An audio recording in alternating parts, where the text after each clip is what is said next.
हरे कृष्णा। हम लोग श्रीमद् भागवत को पढ़ रहे हैं। श्रीमद् भागवतम की श्रृंखला को आगे बढ़ा रहे हैं। हम लोग श्रीमद् भागवतम के प्रथम स्कंद के पहले अध्याय के पहले श्लोक को देख रहे हैं। फिर श्रीधर स्वामी की कमेंट्री को हम लोग चर्चा कर रहे थे। हम लोग ये देख रहे थे कि श्रीधर स्वामी नरसिंह देव के बहुत बड़े भक्त हैं और नरसिंह देव से और भगवान से श्रीधर स्वामी प्रार्थना कर रहे हैं। तो उनकी प्रार्थनाओं को हम पढ़ रहे थे, उनकी कमेंट्री को हम लोग पढ़ रहे थे। तो हम लोग एक बार श्लोक गाते हैं, उसके बाद श्रीधर स्वामी की टीका को आगे बढ़ते हैं।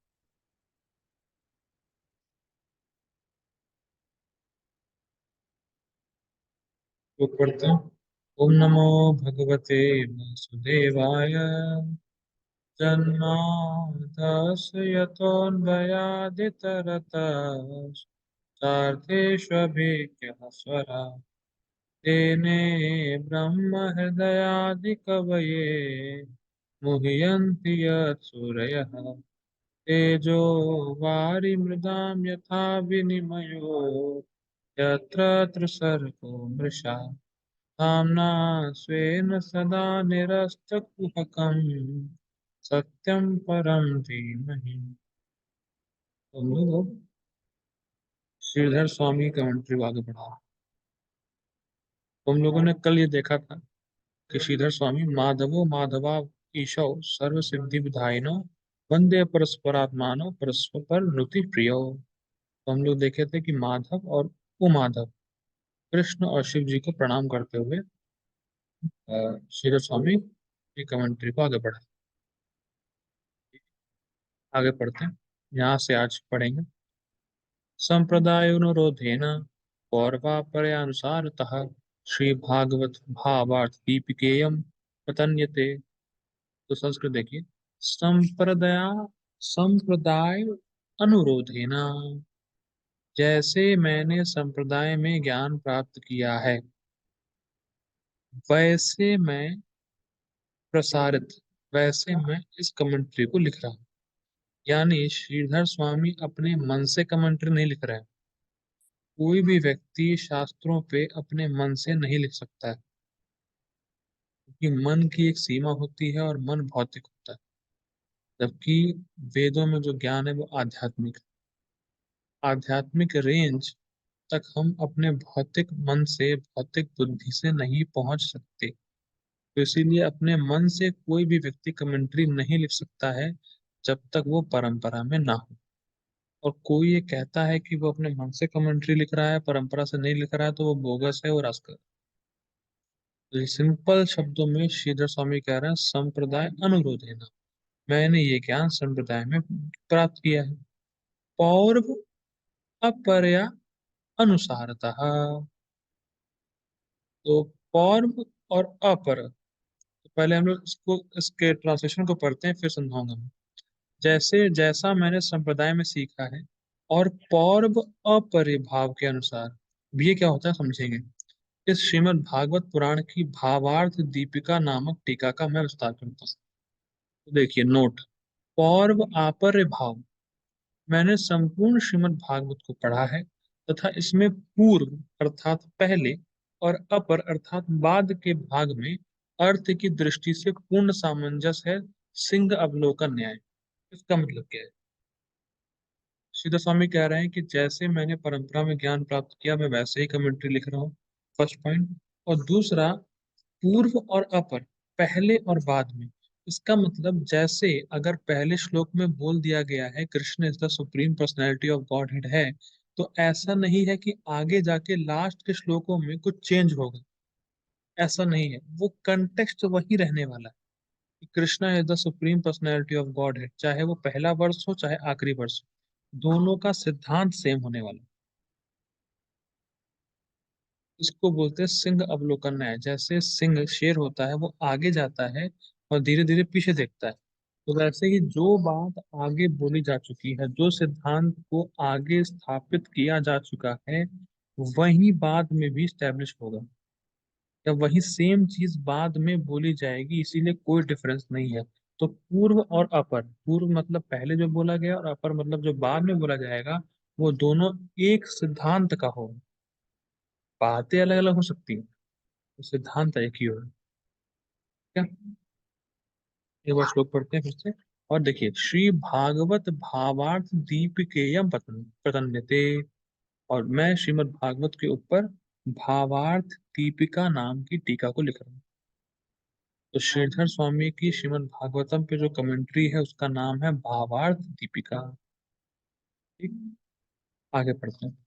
अब मान लीजिए कोई कहे कि इतना बड़ा ग्रंथ है भागवतम, 18,000 श्लोक हैं, उस पे तुम अकेले कमेंट्री लिखने का साहस कैसे कर रहे हो? क्या तुम अपने आप को बहुत महान मानते हो क्या? हैं? बहुत ज्यादा ऊंचे उठ रहे हो कि पूरी भागवतम पे अकेले कमेंट्री लिखोगे? इसके उत्तर में श्रीधर स्वामी ये श्लोक कह रहे हैं। क्वाहम मंदमति क्वेदम मंथनम क्षीरवारिधे किम तत्र परमाणुर्वै यत्र मज्जति मंदिरः यत्र मज्जति मंदरः। क्वा अहम मंदमति, अरे मैं कहाँ कुछ कर सकता हूँ? अरे मेरे अंदर क्या सामर्थ्य है? मैं तो मंदमति हूँ, मेरी मति तो छोटी है, मेरी बुद्धि भ्रष्ट है, मैं कहाँ कुछ कर सकता हूँ, मैं तो बेवकूफ हूँ। और वेदम मंथनम क्षीर वारिधे, अरे क्षीर सागर का मंथन करने में मैं कहाँ समर्थ हो सकता हूँ? अगर भागवतम की तुलना की जाए बहुत विशाल है, क्षीर सागर के बराबर है, तो श्रीधर स्वामी कह रहे हैं कि अरे भैया, मैं तो कहीं का हूं ही नहीं, मैं कहाँ कुछ कर सकता हूँ, मैं तो मंदमती हूँ। और भागवतम क्षीर सागर के समान है, उसका मंथन करने में मैं कहाँ सामर्थ्य हूँ? किम तत्र परमाणुर्वै यत्र मज्जति मंदरहा मंदरहा। अब कह रहे हैं जिस प्रकार से समुद्र मंथन के दौरान क्षीर सागर को मतने में मंदरांचल पर्वत डूब गया था। तो जब मंदरांचल पर्वत पर्वत इतना बड़ा होते हुए क्षीर सागर में डूब गया, अरे भैया मैं तो परमाणु हूँ, मैं तो कुछ कर ही नहीं सकता। आप समझ रहे हैं तुलना क्या कर रहे हैं? श्रीधर स्वामी कह रहे हैं कि मंदरांचल पर्वत जो बहुत विशाल था, जब वो क्षीर सागर में डूब गया, उसके कंपैरिजन में तो मैं परमाणु हूँ। तो मुझ में क्या सामर्थ्य है कि मैं भागवतम पे टीका लिख सकता हूँ? मेरे अंदर कोई सामर्थ्य नहीं है कि मैं भागवतम पे कमेंट्री लिख सकता हूँ। लेकिन अगर आप समुद्र मंथन की लीला को याद करेंगे, तो जैसे मंदरांचल पर्वत को भगवान कृष्ण का सपोर्ट मिल गया और मंथन हो गया, तो वैसे ही श्रीधर स्वामी कह रहे हैं कि अगर मुझ पे भगवान की कृपा होगी, तब मैं श्रीमद् भागवतम पे कमेंट्री लिख सकता हूँ। वरना मेरे अंदर कोई सामर्थ्य नहीं है कि मैं अपने दम पे श्रीमद् भागवतम पे कमेंट्री लिख सकता हूँ। ठीक, ये बात कही जाएगी। यही इसका अनुवाद है। अब ये श्लोक काफी फेमस है, और ये श्लोक लगभग हर भागवत स्पीकर कोट करता है, तो अब आपको मालूम चलेगा कि श्रीधर स्वामी की कमेंट्री से लिया गया है। अब मान लीजिए कोई प्रश्न करे कि भैया, जब आप कह रहे हो कि आप परमाणु हो, और जब आप कह रहे हो कि आप इतने अनकैपेबल हो, आप किस आधार पे भागवत की टीका लिख रहे हो? तो आप कर ही क्यों रहे हो? जब आप मान ही लिए हो कि आप इतने इनकैपेबल हो, आप में कोई दम ही नहीं है, आप कुछ कर ही नहीं सकते, जब आपको ये पता है तो आप करने का प्रयास भी क्यों कर रहे हो? आप किस आधार पे कर रहे हो? अब श्री स्वामी ये कोट कहते हैं। मुकम करोति वाचालम पंगुम लंघायते गिरिम यत्कृपातम अहम वंदे परमानंद माधवम। मुकम करोति वाचालम, अरे मुकम जो गूंगा है वो भी वाचाल बन जाता है। वाचाल मतलब बहुत बोलने वाला बन जाता है। जो व्यक्ति कुछ नहीं बोलता, वो बहुत ज्यादा बोलने वाला बन जाता है। और पंगु लंगायते गिरिम, पंगु मतलब जो लंगड़ा है वो पर्वत को लांग जाता है। जो सामान्य व्यक्ति जिसके जो सामान्य व्यक्ति है जिसका पैर ठीक है, वो भी पर्वत को लांगने में बहुत कठिनाई होगी उसको। लेकिन यहाँ कह रहे हैं कि जो लंगड़ा है वो पर्वत लांग जाता है, और जो गूंगा है वो बहुत बोलने लगता है। मतलब ये सब असंभव कार्य है, ये सब असंभव कार्य है, फिर भी ये हो जाते हैं। क्यों? यत कृपा तम अहम वंदे, भगवान की कृपा से। माधव की कृपा से ये सब हो सकता है कि गूंगा बहुत बोलने वाला बन जाए और लंगड़ा पर्वत पार कर ले। ऐसे माधव को, ऐसे कृष्ण को अहम बंदे प्रणाम करता हूँ। अनुवाद उसका सेम। सातवां श्लोक। श्रीमद्भागवताब्धिसुरतरुस्तरांकुरा सज्जनिः स्कन्धैर्द्वादशभिस्ततः प्रविलसद् भक्त्याल भक्त्यालबालोदयः द्वात्रिंशत्स्त्रिशतं च यस्य विलश्च शाखः सहस्राणि अलम् पर पर्णान्य अष्टशेष्टदो अति सुलभो वरवर्ति सर्वोपरि। इसका अनुवाद पढ़ते हैं पहले। इस पुराण को श्रीमद् भागवत कहते हैं, अभिध। और यह पुस्तक मात्र नहीं है, मतलब ये कोई नॉर्मल बुक नहीं है श्रीमद् भागवतम, अपितु यह सुर तरु अर्थात कल्प वृक्ष है। मतलब ये श्रीमद् भागवतम कल्प वृक्ष है। तरांकुर, जैसे कोई भी वृक्ष एक बीज से उत्पन्न होता है, उसी प्रकार तार अर्थात ओम इस श्रीमद् भागवत पुराण रूपी वृक्ष का अंकुर है। यानी ओम शब्द का एक्सपेंशन है गायत्री, और गायत्री का एक्सपेंशन श्रीमद् भागवत।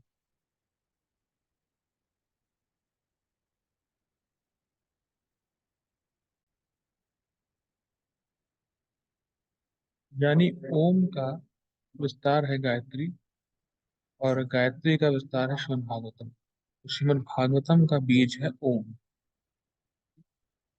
सज्जन ही, सत अर्थात आध्यात्मिक जगत, अर्थात यह आध्यात्मिक जगत में इस श्रीमद् भागवत रूपी वृक्ष के जन्म हुआ है। मतलब श्रीमद् भागवतम है इस जगत में। हम लोग श्रीमद् भागवतम पढ़ रहे हैं, देख रहे हैं, छू रहे हैं, तो श्रीमद् भागवतम इस जगत में हमारे सामने प्रकट है, पर इसका सोर्स है आध्यात्मिक जगत। यानी श्रीमद् भागवतम एटर्नल स्क्रिप्चर है। देखिए साफ साफ लिखा है, ये श्रीमद् भागवत रूपी वृक्ष का जन्म कहाँ हुआ है? आध्यात्मिक जगत में। मतलब स्पिरिचुअल वर्ल्ड में श्रीमद् भागवतम जन्मा है, और लेकिन हमारे उद्धार के लिए श्रीमद् भागवतम अभी इस जगत में, यह भौतिक जगत में प्रकट हुआ है। ठीक। परंतु इसका स्रोत आध्यात्मिक जगत में, the source of Shrimad Bhagavatam is in spiritual world। ठीक। स्कंदः द्वादश ततः प्रविशद भक्त्यावला भक्त्यालवलालोदयः। यह 12 स्कंद रूपी बड़ी शाखाओं से युक्त है। देखिए श्रीमद् भागवतम को एक पेड़, श्रीमद् भागवतम को एक कल्प वृक्ष से उपमा दे रहे हैं, तुलना कर। तो श्रीमद् भागवतम एक कल्प वृक्ष है, जिसका रूट है, जिसका जड़ है, जिसका बीज है ओम। इसका सोर्स है आध्यात्मिक जगत। और श्रीमद् भागवत रूपी कल्प वृक्ष में 12 शाखाएं हैं, जो कि उसके 12 स्कंद हैं। ठीक। और प्रकाशमान है, तथा भक्ति रूपी मिट्टी में इसकी उत्पत्ति हुई है। वाह! मतलब श्रीमद् भागवतम रूपी जो कल्प वृक्ष है, वो भक्ति रूपी मिट्टी में पैदा हुआ। मतलब श्रीमद् भागवतम जो पढ़ रहा है, श्रीमद् भागवतम को जो सुन रहा है, उसके अंदर भक्ति आनी ही है और कुछ नहीं आना। यानी श्रीमद् भागवतम में केवल भक्ति के बारे में ही है। भगवान श्री कृष्ण और भगवान श्री कृष्ण के भक्त और उनके बीच आदान प्रदान, इसके बारे में ही श्रीमद् भागवतम है। इसके अलावा श्रीमद् भागवतम में कुछ है ही नहीं। यानी भक्ति के अलावा और कोई एक्सटर्नल चीज श्रीमद् भागवतम में है ही नहीं। ठीक। द्वादशत्रिशतम चयस्य विरसश्च शाखा। इसकी इसके 335 छोटी शाखाएं, 12 बड़ी शाखाएं हैं जो कि 12 कैंटो हैं, और 335 छोटी शाखाएं हैं जो कि इसके 335 अध्याय हैं। श्रीमद् भागवतम में 335 अध्याय। सहस्राण्य अलम प्रणान्य अष्टदशेष्ट दो अति सुलभो वरवर्ति सर्वोपरि। इसके 18,000 श्लोक रूपी पत्ते हैं। तो कल्प वृक्ष के पत्ते हैं 18,000, मतलब श्लोक, जो सभी अभिप्रेत कामनाओं को पूर्ण करने वाले हैं। मतलब धर्म अर्थ काम मोक्ष को, धर्म अर्थ काम मोक्ष और प्रेम सबको देने वाले हैं। लेकिन हमें धर्म अर्थ काम मोक्ष नहीं चाहिए, हमें भगवान कृष्ण का प्रेम चाहिए। ठीक। इस तरह से अत्यंत सुलभ यह महापुराण सभी पुराणों से श्रेष्ठ है। इसीलिए श्रीमद् भागवतम महापुराण है और टॉप मोस्ट पुराण माना गया है। तो यहाँ तक हम लोगों ने श्रीमद् श्रीधर स्वामी की प्रार्थनाओं को देखा, और श्रीधर स्वामी ने भागवत को, श्रीमद् भागवतम को एक कल्प वृक्ष से तुलना करी। अब श्रीधर स्वामी इस श्लोक की 1.1.1 की कमेंट्री को शुरू कर रहे हैं। तो हम लोग उससे पहले इस चीज से आगे बढ़ने से पहले एक चीज मैं बताना चाहूंगा, और फिर हम लोग इस कमेंट्री को कल शुरू करें। ठीक है, एक चीज जो कि बहुत महत्वपूर्ण है श्रीमद् भागवतम के श्लोकों में जाने से पहले, तो हम लोग एक बार देखेंगे। हरे कृष्णा। तो हम लोग श्रीमद् भागवतम की श्रृंखला को आगे बढ़ा रहे हैं। तो हम लोग श्रीमद् भागवतम के प्रथम स्कंद के पहले अध्याय और पहले श्लोक को देख रहे हैं। तो हम लोग कल कमेंट्री देखे थे श्रीधर स्वामी की, कि श्रीधर स्वामी भागवत पे टीका लिखने से पहले प्रार्थना कर रहे हैं अपने गुरु को, और कह रहे हैं कि मैं जो ये टीका लिख रहा हूँ, ये परंपरा में लिख रहा हूँ।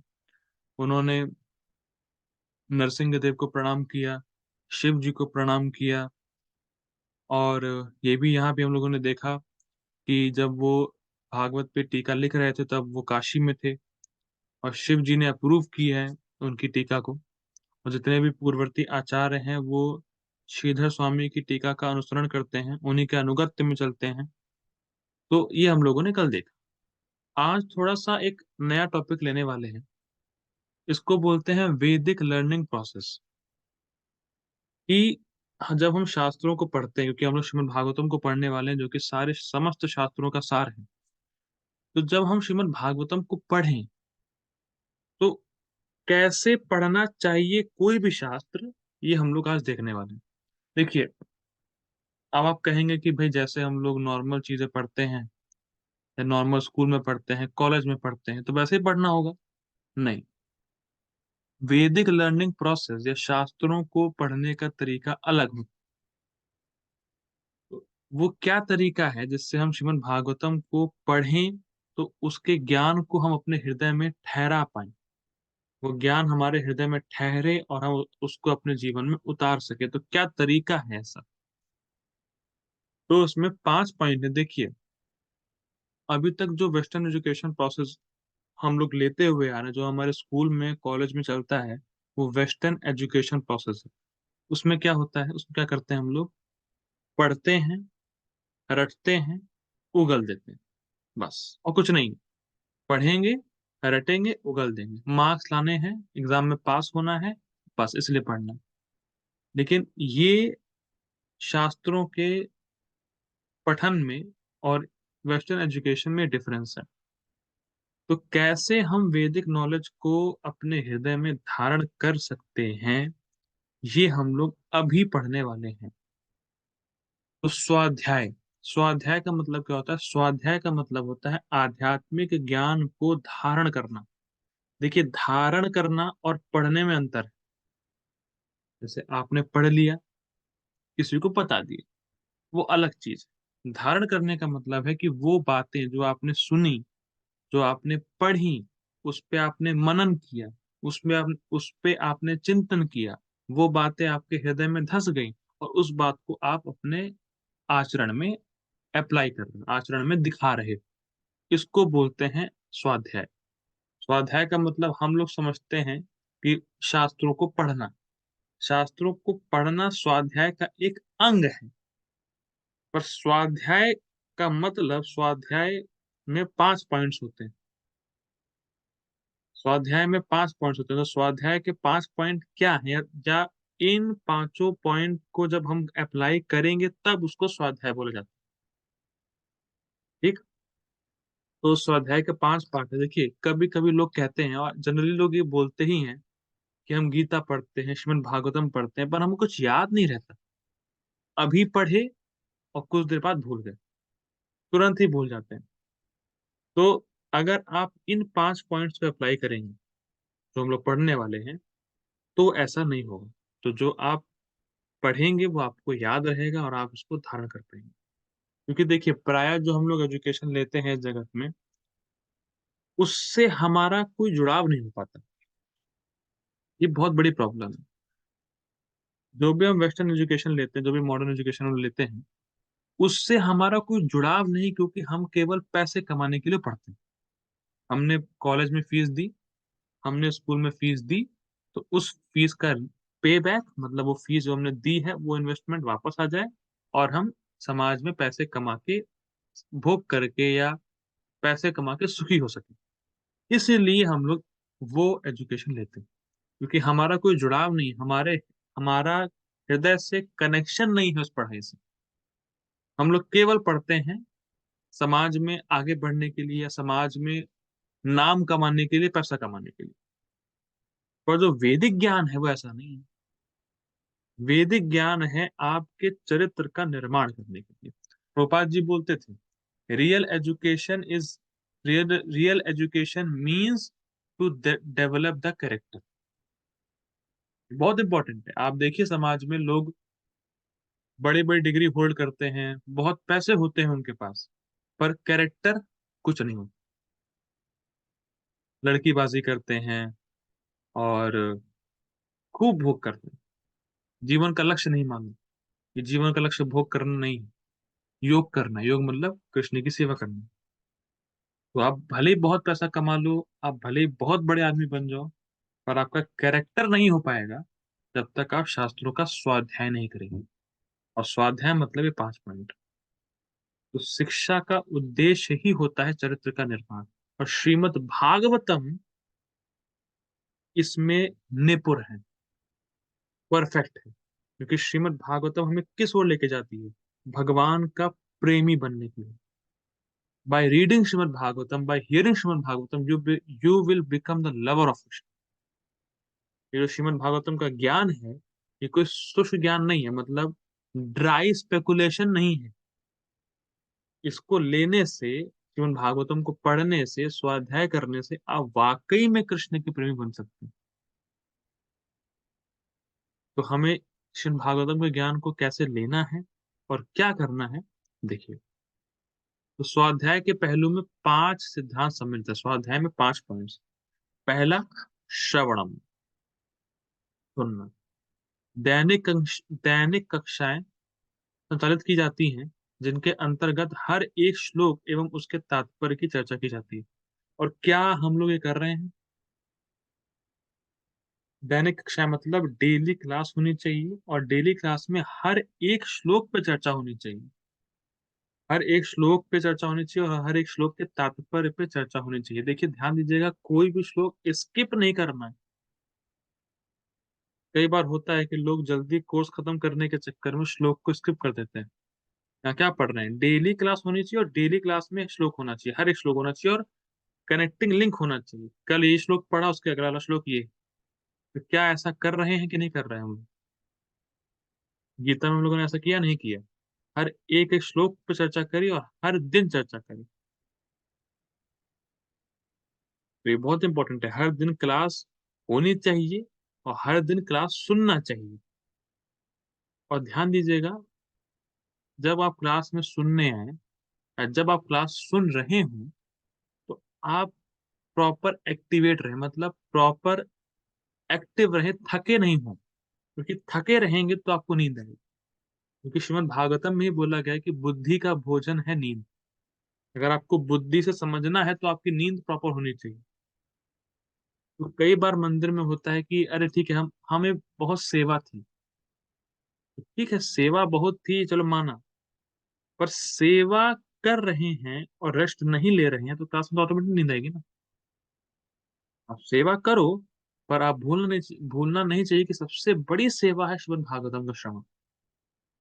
परम पूज्य दादा महाराज बताते हैं कि कई बार भक्त लोग बैठ के भागवतम श्रवण करते रहते हैं, घंटों घंटों। भागवत कक्षाओं का श्रवण करते हैं, भागवत को सुनते हैं, घंटों घंटों सुनते हैं।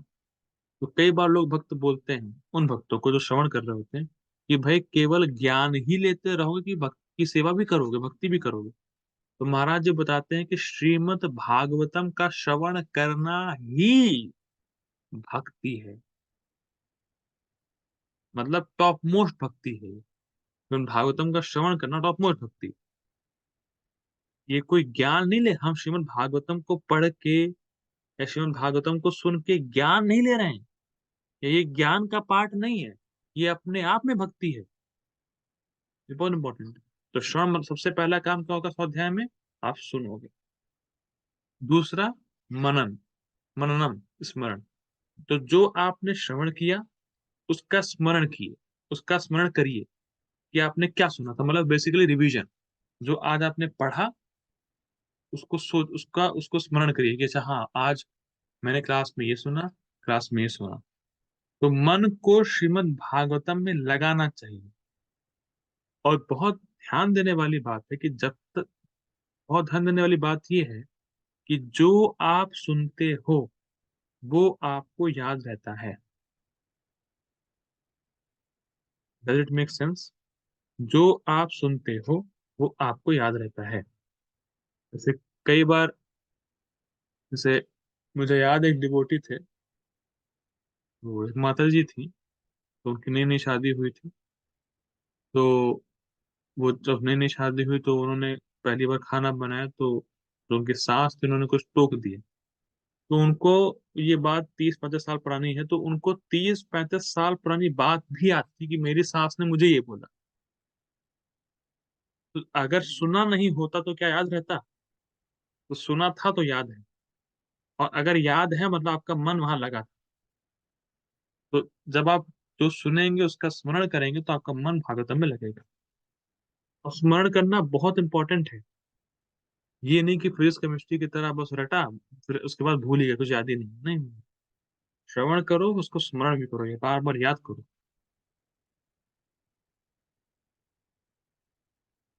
ठीक है। निध्यासनम, मतलब चिंतन। चिंतन मतलब जो सुना उसके ऊपर विचार करना कि ये बात क्यों बोली गई या किस लिए बोली गई। ये बहुत इंपॉर्टेंट है। चिंतन मतलब ये बात हमने लेक्चर में सुना, ये बात भक्त ने बोली तो क्यों बोली, या ये बात प्रभुपाद जी ने लिखी तो क्यों लिखी, किस लिए लिखी, और कैसे मैं उसको अप्लाई कर सकता हूँ अपने जीवन में। इसको बोलते हैं चिंतन। तो जो 4 टॉपिक हैं पहले के हम लोग देख चुके हैं, सर्ग, विसर्ग, आश्रय और पोषण। तो ये 4 टॉपिक हैं। तो ये हम लोगों ने सुना, तो अब हर श्लोक में हमें विचार करना है कि क्या ये 4 टॉपिक इस श्लोक में कैसे आ रहे हैं, कैसे लगा है, कैसे अप्लाई किया गया है। क्या क्या इन वर्सेस में टॉपिक दिख रहे हैं? ये हो गया चिंतन। चौथा है पठन, मतलब नोट्स को पढ़ना, मतलब जो पढ़ाया गया है उसको पढ़ना। और पठनम का अर्थ ये भी है कि श्लोकों का उच्चारण करना। इसको हम लोग बोलते हैं पारायण। हम लोग पारायण करते हैं। पारायण मतलब क्या है? श्लोकों को जोर जोर से बोलना। तो ये भी पढ़ना हो गया। और नोट्स को बनाना भी है। नोट्स को जो पहले पढ़ चुके हैं उसके नोट्स को दोबारा पढ़ना ही पठनम हो गया। और कीर्तना मतलब बोलना। बोलना मतलब सखा सखी प्रणाली। ये जोरीनस सच्चिदानंद महाराज बताते हैं, सखा सखी प्रणाली। इसका मतलब है कि जो आपने आज क्लास में सुना, तो जो आपके डिवोटी दोस्त हैं, कोई एक बंदा भी है, तो उसको जो आपने सुना उसको बोल दीजिए। तो पता है मैंने क्लास में आज ये सुना। आपको जो पॉइंट समझ में आया, जो पॉइंट अच्छा लगा वो आप बोलिए। बोलेंगे तो याद रहेगा। ये बहुत इंपॉर्टेंट है कि दोस्त बनाइए, भक्त दोस्त बनाइए, और जो श्लोक पढ़े हैं उसको दूसरों को बताइए। या एटलीस्ट जो पॉइंट आपको अच्छा लगा उस पर विचार करिए कि प्रभु मैं आज, यार ये क्लास में बहुत अच्छा पॉइंट बताया गया, मुझे बड़ा मजा आया, या मुझे ये रियलाइज हुआ कि अरे हाँ ये बात सही है। तो अगर आप इस प्रकार से 5 चीजें करते हैं, डेली करते हैं, तो आप कोई भी शास्त्र के ज्ञान को धारण कर सकते हैं। इसको अब देखिए, यहाँ पे लिखा गया है, इस्कॉन में साधना के अंतर्गत आदर्श आध्यात्मिक क्रिया उपस्थित है, जैसे कि प्रातःकाल कार्यक्रम, दूसरी ओर सेवा में स्वैच्छिक कार्य निहित है। अब ये थोड़ा सा यही बात है जो मैंने बताया, उसको ही आप समराइज कर रहे हैं। तो बेसिकली पॉइंट क्या है? पहले आप सुने, सुन के स्मरण किए, चिंतन किए, और जो आपने पहले पढ़ रखा है उसको दोबारा पाठ किया, श्लोकों को बोला, और जो आपने सुना वो आपने दूसरों को शेयर। अगर आप ये 5 चीजें करते हैं तो आप कंप्लीट स्वाध्याय कर रहे हैं। स्वाध्याय इंक्लूड्स दीज 5 थिंग्स। तो ये एक तरीका है शास्त्रों को पढ़ने का और शास्त्रों के ज्ञान को धारण करने का। इम्पोर्टेंट। अब हम लोग वापस कमेंट्री को कंटिन्यू करते हैं।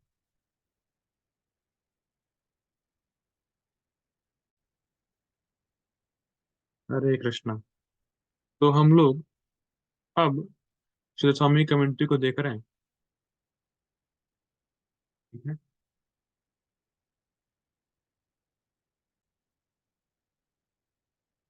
तो अब कमेंट्री में हम लोग संस्कृत पढ़ेंगे, समझेंगे संस्कृत। संस्कृत बड़ा आसान है। तो अब हम लोग देख रहे हैं, अब श्री स्वामी कमेंट्री को शुरू ऐसे कर रहे हैं कि व्यास देव ने श्रीमद् भागवतम लिखा ही क्यों।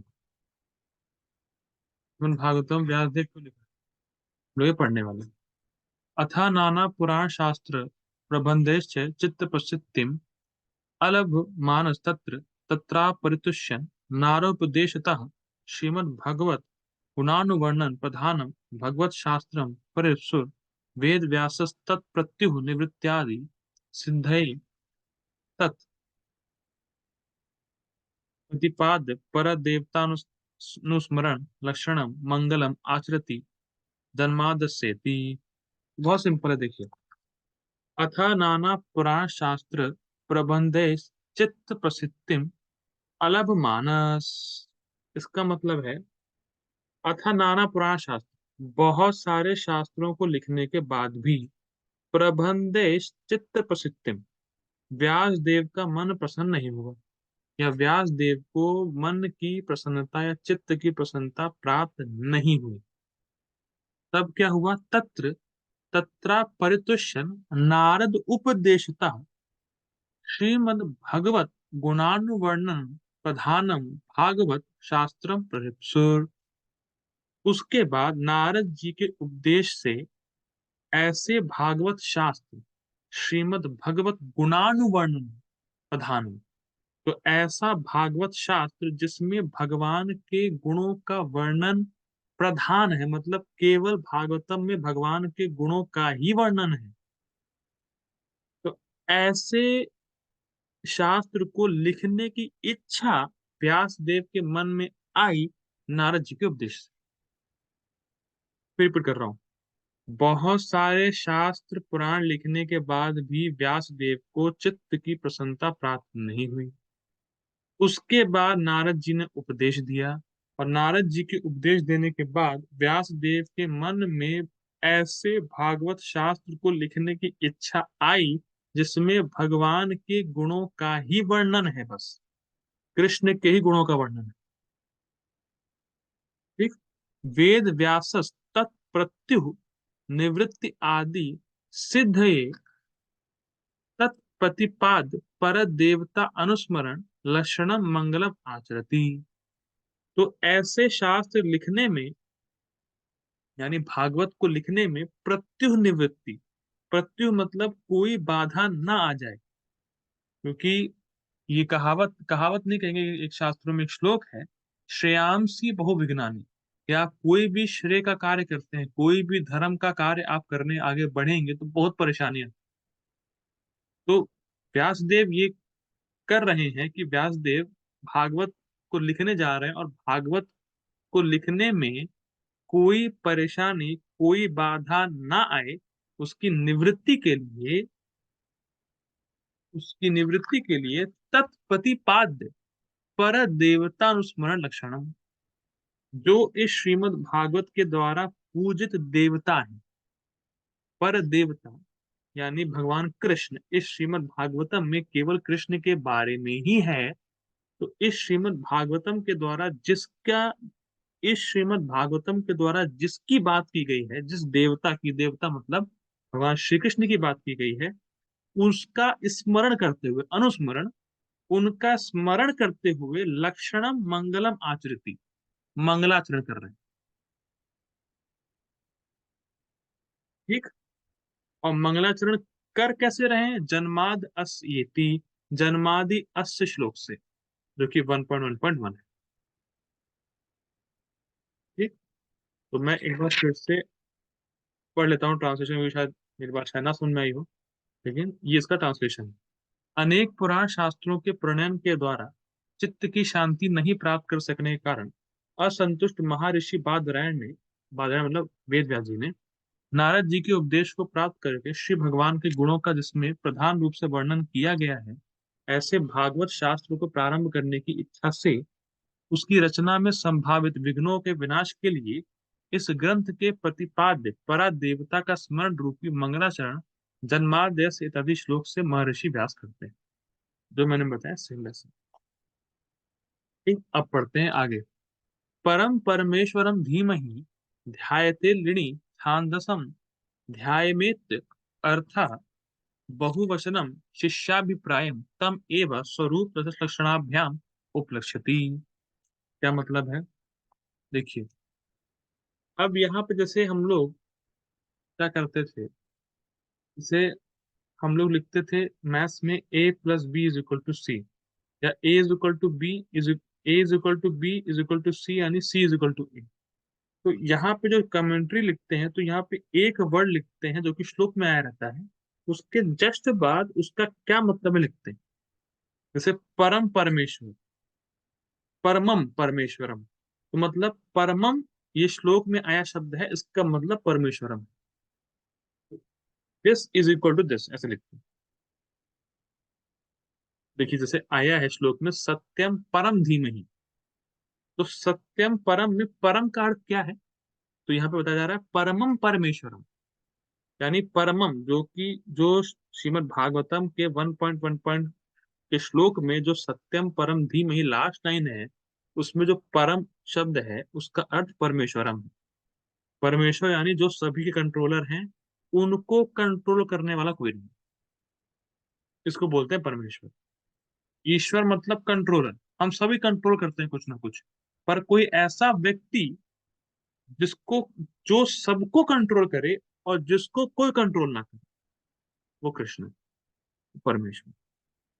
तो परमम परमेश्वर धीमहि, तो परमम सत्यम परम धीमहि में परमम का शब्द है, परमम शब्द का अर्थ है परमेश्वरम। अब धीमहि का अर्थ बता रहे हैं। धीमहि ध्यायेते लिणि छांदसम ध्यायेमेत्य अर्थः, तो धीमहि का अर्थ ले रहे हैं यहाँ पे ध्यायेम। ठीक, धीमहि का अर्थ है ध्यायेम। अब ध्यायेम का क्या मतलब है, तो उसको समझा रहे हैं। बहुवचनम शिष्याभिप्रायम तम एव स्वरूप तटस्थ लक्षणाभ्याम उपलक्ष्यति। तो धीमहि मतलब है ध्यायेम, और ध्यायेम ये है बहुवचन में। तो यहाँ पे ये कह रहे हैं कि सत्यम परम धीमहि का अर्थ यहाँ है कि व्यासदेव कह रहे हैं कि केवल मैं ही नहीं ध्यान कर रहा, इसका अर्थ है हम सब ध्यान कर रहे हैं। धीमहि, धीमहि का अर्थ है ध्यायेमा, और ध्यायेमा बहुवचन में। तो जब श्रीमद जब जब व्यासदेव कह रहे हैं सत्यम परम धीमहि, तो वो ये कहना चाहते हैं कि हम सब भगवान श्री कृष्ण पे ध्यान करते हैं। जैसे मैं क्लास दे रहा हूँ, इस क्लास में 10 लोग आए, तो मैं बोलूंगा ना, हम सब क्लास सुन रहे हैं। ठीक? यानी, या ये बोलूंगा जितने भी लोग यहाँ बैठे हैं सब क्लास सुन रहे हैं। तो वैसे ही व्यासदेव कह रहे हैं हम सब कृष्ण पे ध्यान करते हैं।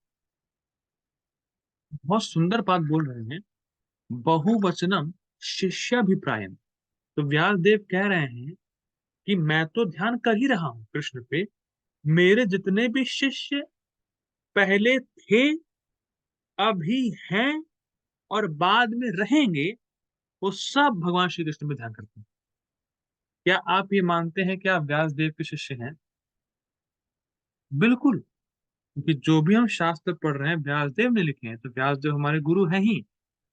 तो व्यासदेव कह रहे हैं कि जो व्यक्ति भागवतम पढ़ेगा फ्यूचर में भी, वो भी भगवान श्री कृष्ण का ध्यान करेगा। पहले ही बोल दिया व्यासदेव ने कि मैं तो ध्यान कर ही रहा हूं, जो इसको, जो मेरे पहले के शिष्य हुए हैं, जो मेरे अभी के शिष्य हैं, और जो मेरे आगे शिष्य होंगे, वो सब भगवान श्री कृष्ण पे ध्यान करते। तो ये शिक्षा व्यासदेव पहले ही दे चुके हैं। या ये कह सकते हैं कि जो आगे आने वाले जीव हैं उनको व्यासदेव शिक्षा दे रहे हैं कि आप कृष्ण पे ध्यान करो, क्योंकि व्यासदेव सभी जीवों के गुरु हैं। तो व्यासदेव एक तरीके से व्यासदेव आगे भी दे रहे हैं कि तुम्हें भगवान श्री कृष्ण पे ध्यान करना चाहिए।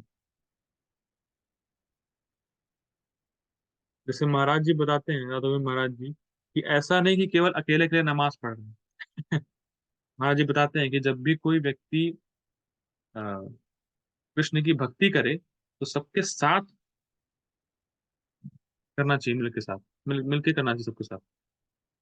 जैसे महाराज जी बताते हैं कि जो ज्ञान योगी होते हैं ना, ज्ञान योगी जो फॉलो करते हैं, जो ज्ञान योग फॉलो करते हैं, ज्ञान योगी जो होते हैं, वो अकेले अकेले बैठते हैं गुफा में, किसी से कोई मतलब नहीं। तो अब क्या है, अगर मैं अकेले बैठा हूँ और ध्यान कर रहा हूँ, हो सकता है मैं सो रहा हूँ, किसी को क्या फर्क पड़ रहा है। लेकिन भक्ति में क्या है, अगर आप सो भी रहे हैं तो आप आपको कोई दूसरा भक्त उठा देगा, अरे उठो तो जपा करो। लेकिन आपको कोई गलती हो रही है, दूसरा भक्त आपको समझा देगा, ऐसे ये गलती मत करो, अपराध मत करो।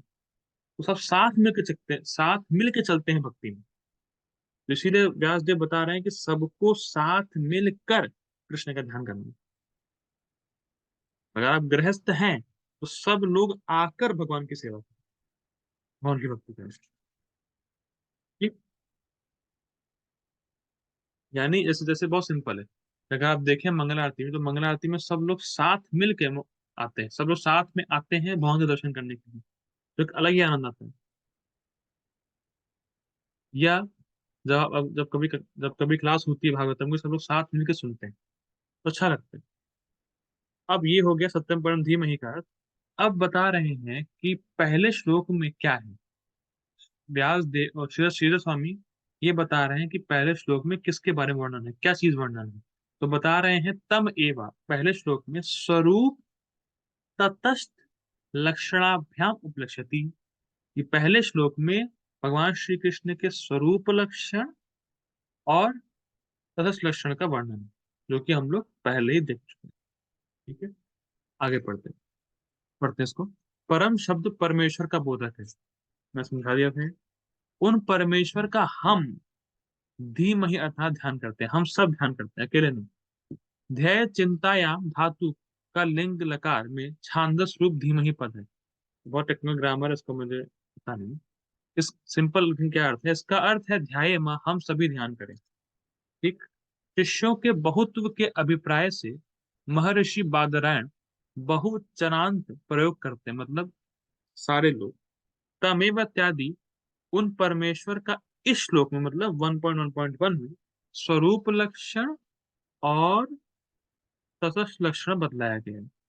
अब मैंने पहले बता चुका हूं कि स्वरूप लक्षण क्या होता है और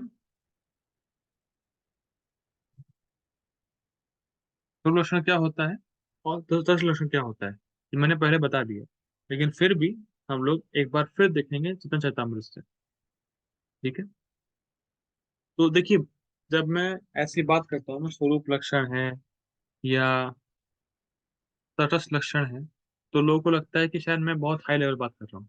पर ये सारी बातें चैतन्य चरितामृत में प्रभुपाद जी बताए हैं। और ये जो सेक्शन है जो हम लोग पढ़ने वाले हैं, तो चैतन्य महाप्रभु सनातन गोस्वामी को शिक्षा दे रहे हैं। थोड़ा बहुत पढ़ेंगे हम लोग कंटिन्यू करेंगे इसको आगे। तो चैतन्य चरितामृत मध्य लीला 20वां अध्याय 56 से 362 तक का वर्णन है। देखिए क्या होता है, देखिए। स्वरूप लक्षण आर तटस्थ लक्षण, ए दुई लक्षण वस्तु जाने मुनिगण। कोई भी वस्तु को जानने के लिए, भगवान के अवतारों की बात नहीं हो रही है, किसी भी वस्तु को अगर आपको जानना है तो उसके दो चीजें होती हैं, उसके दो लक्षण होते हैं, स्वरूप लक्षण और तटस्थ लक्षण। किसी भी वस्तु को जानने के लिए, किसी भी वस्तु को पहचानने के लिए दो लक्षण होते हैं, स्वरूप लक्षण और तटस्थ लक्षण। और इन दो लक्षणों से मुनिगण कोई भी वस्तु जानते हैं। सिंपल है, हिंदी की तरह मैं पढ़ देता हूँ फिर भी। बड़े बड़े मुनि किसी वस्तु के किसी वस्तु को दो लक्षणों से जान पाते हैं, स्वरूप लक्षणों और तथा 10 लक्षणों से। अब स्वरूप लक्षण होता क्या, देखिए। आकृति प्रकृति स्वरूप स्वरूप लक्षण, कार्य द्वारा ज्ञान ए तटस्थ लक्षण। तो आकृति शारीरिक लक्षण, वो दिखने में कैसा है, प्रकृति उसका स्वभाव कैसा है, तथा रूप ये निजी लक्षण है, मतलब ये स्वरूप लक्षण है। जैसे अगर मैं पूछूं ये क्या है, नहीं दिखता, ये क्या है, तो आप बोलेंगे मोबाइल है। कैसे जाने, क्योंकि इसका आकार है मोबाइल का और इसकी प्रकृति है मोबाइल की, मतलब कॉलिंग के लिए यूज होता है, कुछ भी यूज होता है, तो ये ऐसा है। इसको आपने क्यों वाटर बॉटल नहीं बोला, क्योंकि ये वाटर बॉटल की तरह दिखता नहीं है और वाटर बॉटल की तरह इसका नेचर नहीं है। ठीक है। तो शारीरिक लक्षण, आकृति और प्रकृति, ये किसी भी वस्तु का स्वरूप लक्षण होता है। ठीक। प्रभु के कार्यकलापों का ज्ञान तटस्थ लक्षण प्रस्तुत करता है। और क्या कोई वस्तु क्या कार्य कर रही है, इसको बोलते हैं उसका तटस्थ लक्षण। जैसे कोई ब्राह्मण है, ठीक है, तो कोई ब्राह्मण क्लास देता है या शास्त्रों पे बात करता है, तो क्या वो हमेशा शास्त्रों में बात करता है क्या? फिर अगर कोई ब्राह्मण शास्त्रों का प्रवचन करता है और वही ब्राह्मण मान लीजिए नहा रहा है या कुछ खा रहा है, क्लास नहीं दे रहा है, तो इसका मतलब ये नहीं है कि उसके अंदर का जो क्लास देने का वाला जो ज्ञान है वो खत्म हो चुका है, पर वो अभी क्लास नहीं दे रहा है। तो जो तटस्थ लक्षण होते हैं वो हमेशा प्रकट नहीं होते, क्योंकि हर व्यक्ति हमेशा एक कार्य नहीं कर रहा होता, लेकिन उसके कार्य से हम समझते हैं कि वो उसका तटस्थ लक्षण है। जैसे मोबाइल कॉलिंग के लिए यूज होता है, तो क्या मैं अभी कॉल कर रहा हूँ, किसी से बात कर रहा हूँ, तो कॉल करना ये इस मोबाइल का तटस्थ लक्षण है। ठीक है।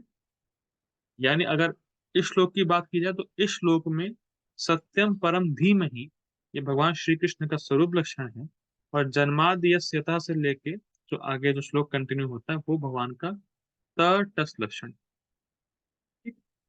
आगे पढ़ते हैं, देखिए। भागवत आरंभे व्यास मंगलाचरणे, परमेश्वर निरूपिल ए दुई लक्षण। देखिए, श्रीमद् भागवतम के मंगलाचरण में श्रील वेद व्यास ने पूर्ण पुरुषोत्तम भगवान का वर्णन इन्हीं लक्षणों द्वारा किया है, कि हम लोग पढ़े। ए श्लोके परम शब्द कृष्ण निरूपण, सत्यम शब्द कहे तांग स्वरूप लक्षण।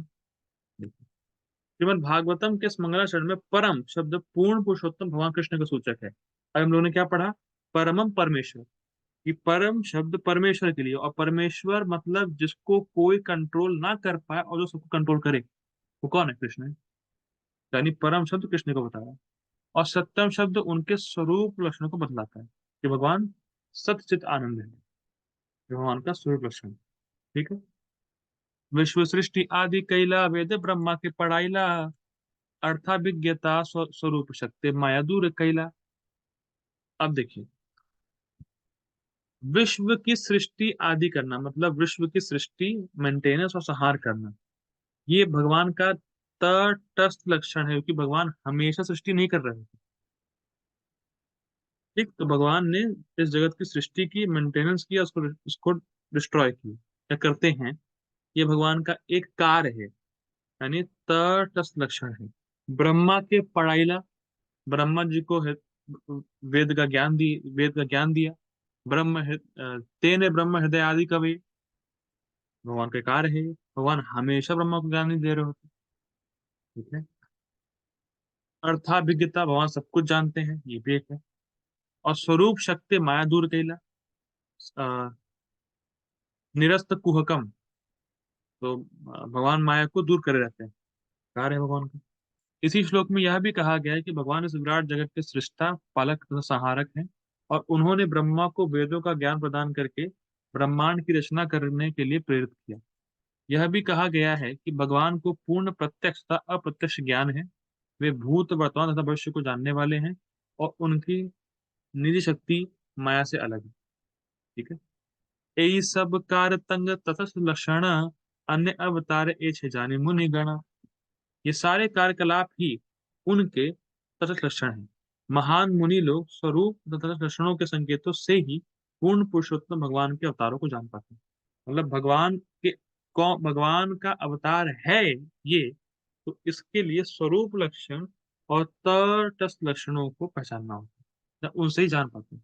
कृष्ण के सारे अवतारों को इसी तरह से समझना होगा। ठीक है। अब हम लोग, अब यहाँ से फिर से कमेंट्री शुरू हो रही है वीर स्वामी की। तो यहाँ से हम लोग अब कल देखेंगे। देखिए, हम लोग भागवतम को बहुत धीरे धीरे लेके चल रहे हैं, क्योंकि भागवतम को केवल निकालना नहीं है, उसको धारण करना है। और धारण करने के लिए पहला है श्रवण, तो सुनना है, फिर मनन करना है। तो अगर बहुत सारी बातें एक साथ श्रवण करेंगे तो फिर कंफ्यूज होने के चांस ज्यादा रहते हैं, और मनन भी फिर ठीक से नहीं हो पाएगा।